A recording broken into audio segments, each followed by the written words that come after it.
The first time Naomi Chung asked me to do her a favor, she transferred a canvas tote the approximate weight of a toddler into my arms and walked away before I'd agreed. I stood there, in the October cold at Evergreen Brickworks, holding someone else's groceries with dirt on my jacket sleeve, watching her walk 3 stalls over and begin what appeared to be a principled argument with a tomato vendor. The kind of argument that implied research. The kind that was going to take a while. It took 22 minutes. I know because I checked my phone at the start and again at the end. By the time she came back with a paper bag tucked under her arm and the expression of a person who had made her point and won, I had reorganized my entire Saturday around standing in one place. "You stayed," she said. "You said 1 second. Most people put it down after 5 minutes. I considered it around minute 15. I shifted her bag, Malcolm. She took it back and checked the contents, which felt like an audit I hadn't been notified of. "Naomi," she looked up. "Thank you." "Anytime," I said, before I could stop myself. She noted it. I could tell. Then she walked toward the coffee truck and I went home with a jar of pickled beets I had no plan for, a croissant, and the specific low-grade electricity of having finally spoken to someone I'd been too cautious to speak to for 6 weeks. I'd been coming to Brickworks since the first Saturday of September, when I'd moved into a new apartment and realized the market was walking distance. I'm an architect, junior, at a firm in the distillery district, and I spend most of my work week staring at CAD files until my eyes feel like gravel. The market was the one Saturday activity that let me move through a public space without anyone requiring anything from me. I bought things I intended to cook. I ate the croissant on the walk back. I told myself I was the kind of person who made soup from scratch. I made soup from scratch exactly once. Naomi was already part of the market's furniture by the time I arrived. Not a vendor, a buyer. She moved through the stalls every Saturday with the specific focus of someone who had a purpose and zero interest in being redirected from it. She photographed produce before she bought it. She had a standing arrangement with the mushroom vendor that involved cash and no chit-chat. She left a loonie in the tip jar at the coffee truck every single time, even when she was clearly in a hurry. She squeezed fruit individually, read the labels on things that didn't have labels, and once I saw her crouch down to smell a bundle of thyme with her eyes closed, completely unconcerned about who was watching. I noticed all of this incidentally. I did not introduce myself because I had no natural reason to, and I was, by then, a person who had stopped doing things without a natural reason. The firm I'd worked at before the current one had let me go in a round of cuts the previous winter. Good firm, better pay, more ambition in the work. After that, I took the job I could get and spent a year making measured, sensible decisions. Careful, not reaching for things I wasn't certain I could hold on to. I told myself it was maturity. Looking back, it was something closer to a stall. The next Saturday after the parsnips, I arrived at the market early enough to get the Mennonite honey from the North End stall before it sold out by 10:30. I had noticed Naomi buy it every week. I had not examined my reasoning for getting there before 10. She was at the apple stall when I walked past, peeling the produce sticker off a Honeycrisp with her thumbnail and frowning at it like it owed her something. She looked up when I stopped. "You're the parsnip guy," she said. "I prefer the one who waited." "That's an interesting preference." I held up the honey jar. "I got here before 10. She looked at it. "I usually get there by 9:40. "I know. And then, because I had learned nothing, you always get it before it sells out." She considered me for a moment. "Have you been tracking my grocery habits?" "I've been noticing. There's a difference." "Is there?" Tracking implies a spreadsheet. That almost got a laugh. "Do you even like honey?" "I'm finding out." She shook her head and went back to her apples. But not before I caught the involuntary curve of her mouth that told me she hadn't entirely minded the conversation. After 3 more Saturdays of that, small collisions at the coffee truck, 2-minute exchanges about produce that somehow stretched longer, I ran into her at a grocery store on King Street on a Thursday, which was disorienting because I hadn't previously seen her outside her natural habitat. She was standing in front of the canned tomatoes with the expression of someone making a compromise they deeply resented. Emergency, she said when she saw me. Brickworks isn't open on Thursdays. I'm aware. I am not happy about it. We stood in that aisle for 20 minutes while she explained, with the precision of a woman who had developed opinions through experience and was not going to soften them for a stranger. Stranger, why canned tomatoes were inferior, and exactly when they were nevertheless unavoidable. I said she was overthinking pasta sauce. She said I was underselling the problem. Somewhere in the middle of it, I learned that she was a food stylist and recipe developer. Shot campaigns for food brands. Styled dishes for cookbooks.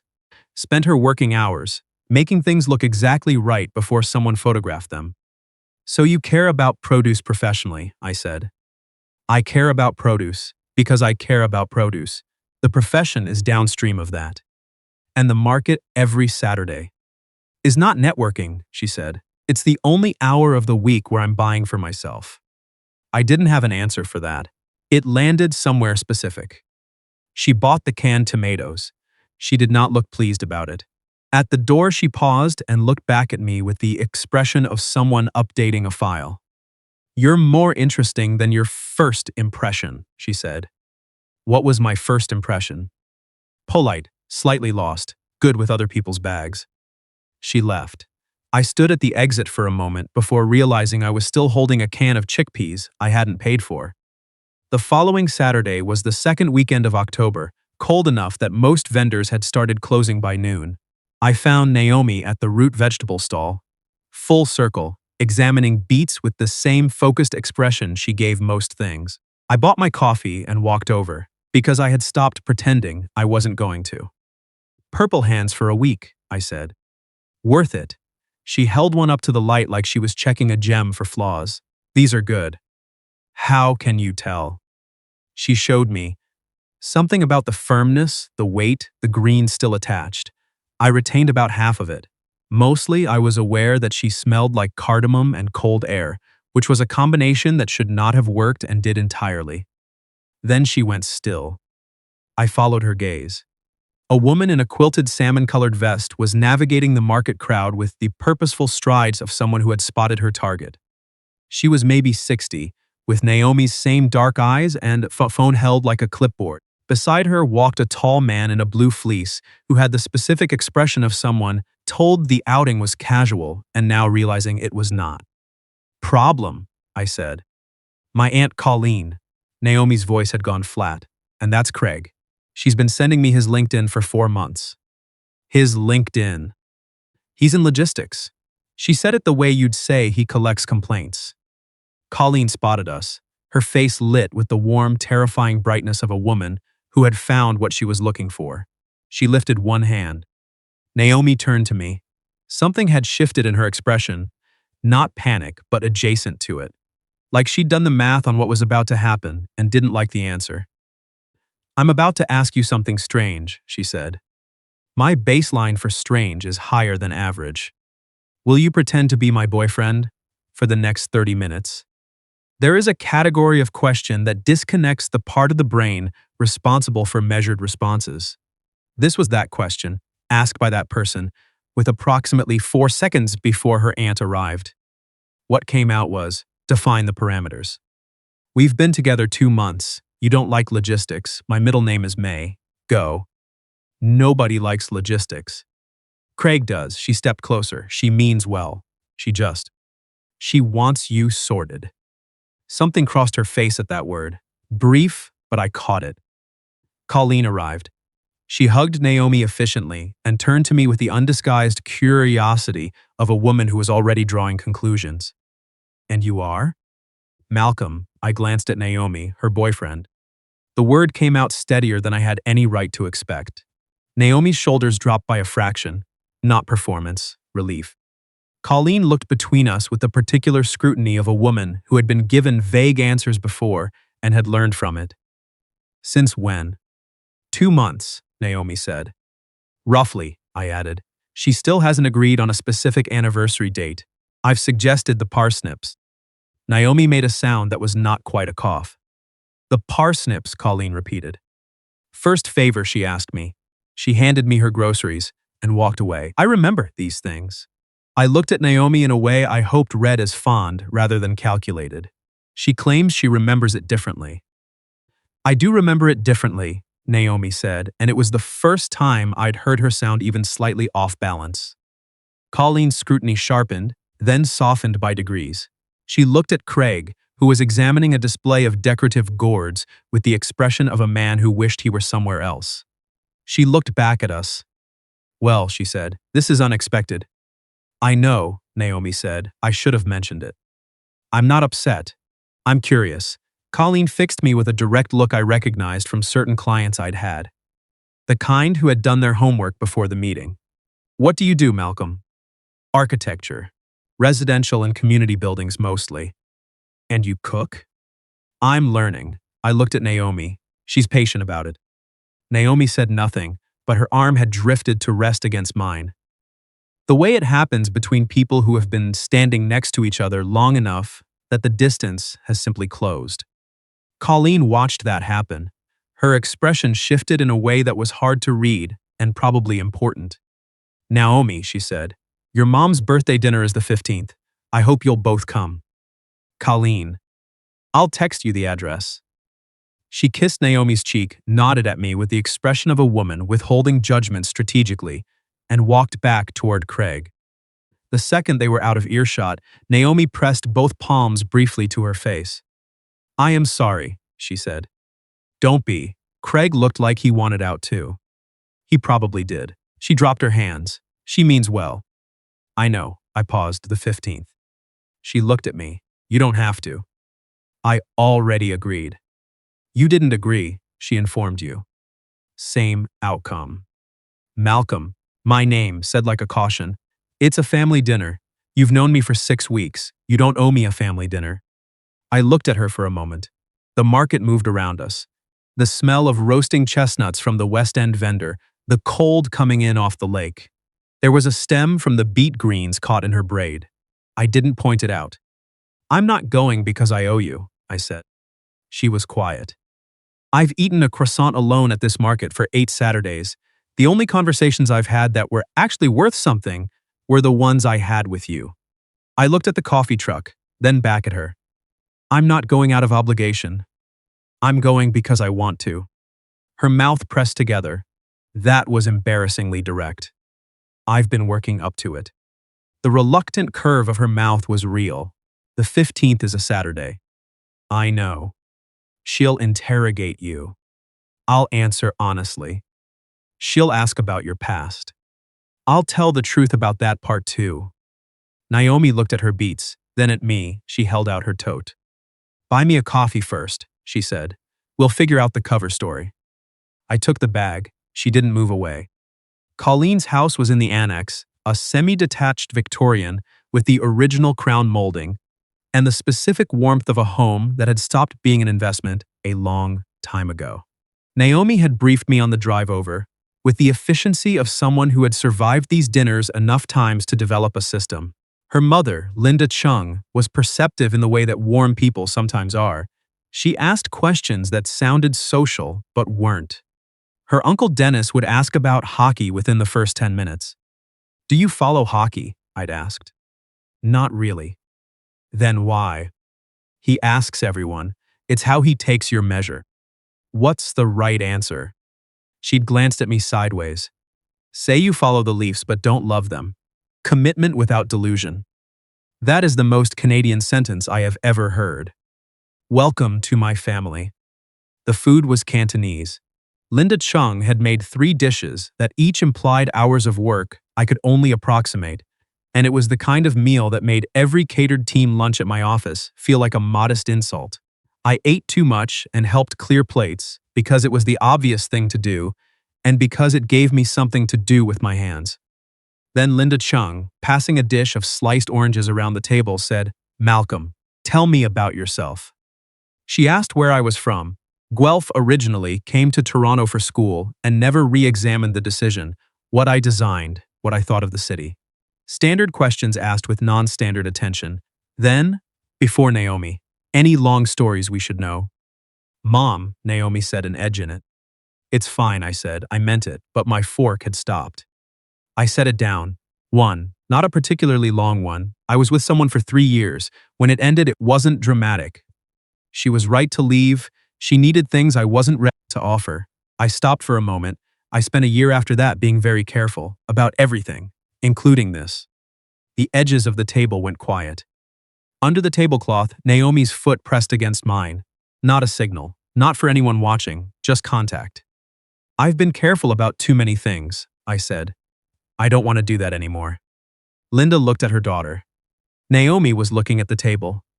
The line of her jaw was set in the way I'd seen at the market when she was deciding about something. Colleen, from across the table, said, "This is considerably better than Craig's LinkedIn." The table broke back into noise. Naomi exhaled. Her foot didn't move away from mine. Linda sent us to the back porch after dinner with tea and instructions that translated to, "Go have a conversation without us." The porch light was warm. A neighbor 2 houses over was running a lawnmower at an hour that made no sense. Naomi leaned on the railing. I stood beside her. "You didn't have to tell them all of that," she said. "I know." It was more than she needed. Maybe. I looked at the neighbor's yard, but it was true. She was quiet for a moment. Then, I had a relationship that ended slowly. Not with one event, just erosion. She turned the tea mug in her hands. He used to ask me, when we were around other people, why food styling was a real career. At first I thought he was joking. By the end he was laughing after he said it. She paused. "The worst part is that I let him do it for almost a year before I stopped." I said nothing. I had learned at some point in the last few years that saying nothing at the right moment is its own kind of answer. "I don't want to let anyone reduce me like that again," she said. "Okay." She looked over. "That's it? What else should I say?" Usually people say something about how not everyone is like that. "Not everyone is like that," I said. "But that's not actually useful information. The useful part is what you do with what comes next." She studied me the way she studied things at the market, looking for something she might have missed. "What do I do next?" she said. "Whatever you decide to." I pushed off the wall and turned to face her. "I'd just like to be in the options." The door behind us opened. Colleen's head appeared. She took one look at us and said, "In a minute," then closed the door. Her footsteps retreated immediately. Naomi laughed. Not the polished, social laugh, the one that happened against her will. It changed her whole face. I'd been waiting to see that laugh directed at something I'd actually done. "She's not subtle," Naomi said. "She cares about you. She exhausts me." Both can be true at the same time. She was still smiling when she turned toward me, and it was a different smile from any I'd seen at the market. Not guarded, not assessing, decided. She stepped forward and kissed me. Short, deliberate, with the same precision she applied to everything she'd made up her mind about. I went still for 1 second, then I kissed her back. When she stepped away, she looked at me with an expression that was somewhere between satisfaction and honesty. "Good," she said. "Good," I agreed. "We should go back in." We should. Neither of us moved for another moment. She texted the following Tuesday. "You said you were learning to cook." I said that. "I'm testing a recipe Thursday. I need an honest opinion. That is the precise job I was born for. Don't be smug about it. I'll try." Her apartment was on the 3rd floor of a building in Leslieville, with a kitchen that had clearly been the reason she signed the lease. Every surface had a purpose. A cookbook propped open with a jar of mustard seeds, 2 kinds of vinegar lined up by the stove, a small whiteboard on the wall covered in handwriting that looked like a recipe, and a grocery list in quiet disagreement. She made me sit at the kitchen island and not touch anything. "You said you were teaching me," I said.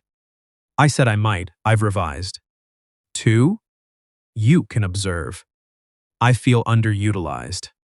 You're the control group. It's important work." The recipe was a butternut squash dish with brown butter and fresh sage. She narrated her process aloud, not as instruction but as thought, explaining why the temperature mattered, when to trust the color of the butter, why she'd cut one spice and added another from the original version. She talked the way she moved through the market, with authority, without performance. Like the audience was beside the point. You love this, I said. She paused, spoon in hand, obviously. I mean, I tried to find the right word. You're not doing it for anyone. You just… She set the spoon down and looked at me. Is that strange? No. I held her gaze. I used to design things that way, before my last job. She leaned on the counter across from me. What happened? I looked at the whiteboard. Company let me go. Round of cuts. Nothing purse, which somehow made it worse. I took what I could get and spent a year designing by committee instead of instinct. I shrugged once. I'm working back to it. What would you build if the committee disappeared? Nobody had asked me that in a long time. The question sat there, specific and serious, waiting. Community libraries, I said. The kind that look like they belong to the neighborhood rather than the city's budget. Buildings where people go because they want to, not because they have to. She nodded. Not the polite nod, the other one. The one that means she heard it and it matters. Stop wasting time being careful, she said. And then she smiled, because we both recognized where that came from. The dish was excellent. I told her so directly and without qualification, and she received that information the same way, directly, without deflection. I liked her for it more than I could easily explain. We did the dishes after. She washed, I dried. Somewhere in the 30 minutes of that, she started leaving pauses in her sentences for me to fill. And I started filling them, and it felt like something that had been finding its shape for a while and had finally settled. The next Saturday, I met her at Brick Works at 9:30. She was already at the honey stall, holding a jar up to the morning light, checking for something I still couldn't name. She didn't see me come up beside her. Still interrogating the honey? I said. She didn't startle. Still impressed by punctuality. I set an alarm. I know. You texted me at 9:08 to say you were on the way. I had in fact done exactly that. She bought the honey. I bought the croissant. We walked the stalls the way you walk through a place when the walking is the point.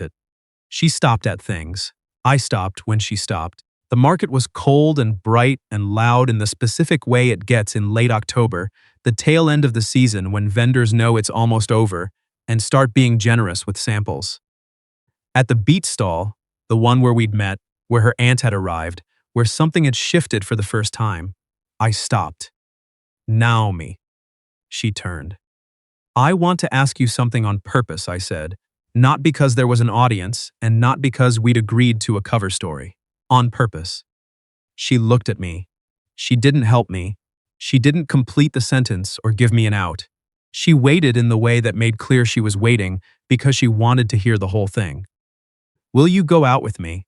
An actual date, nothing we're testing, nothing with an agenda, something where neither of us has a reason to be there except that we want to be.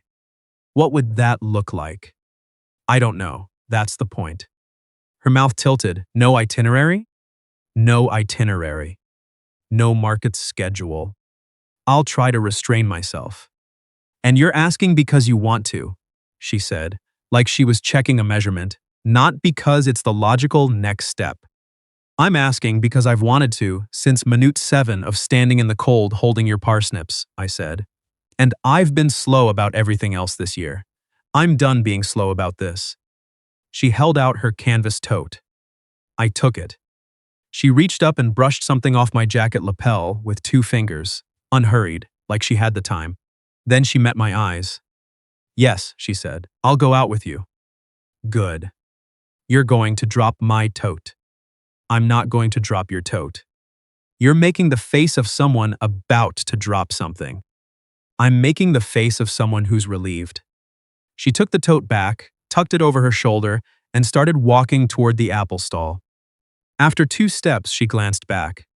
Come on, she said. I still need someone to carry things. 6 months later, I knew Naomi May Chung took her coffee black, kept 3 kinds of olive oil for 3 different purposes, and wrote her disagreements with cookbooks in the margins in pencil. I knew she lost track of market time on cold mornings when the vendors had a wood fire going. She'd stop mid-sentence to identify the type of wood by smell, which she was right about more often than she had any reason to be. I knew she was afraid of being dismissed, and I knew she was quietly, privately, brave in ways she didn't announce to anyone. I kept a jar of pickled beets on my kitchen shelf, never opened it. It had become, without ceremony, an object that meant something specific, and I had no intention of changing that. On a Saturday in March, I got to Brickworks before the honey sold out and picked up 2 jars, one for each of us. Naomi was late. A shoot had run long, and she came through the market entrance in her work jacket, tote bouncing against her hip, moving at the pace of a woman with somewhere to be. She spotted me at the honey stall and stopped. Not a startle, a pause. The kind that happens when something you expected is there and you're still somehow surprised by it. I held up the second jar. She crossed the market to me, took it from my hand, and kissed me once. Right there between the root vegetable display and the artisan vinegar vendor, with complete indifference to who was watching. "You remembered," she said. "I observe patterns. You're relentless. You find it charming." She tucked the jar into her bag and took my hand without looking at it, the way you take someone's hand when you've stopped treating it like a decision you're making and started treating it like a place you come back to. We walked the stalls. I carried the tote. It had always been a terrible division of labor, and neither of us had the slightest intention of renegotiating it.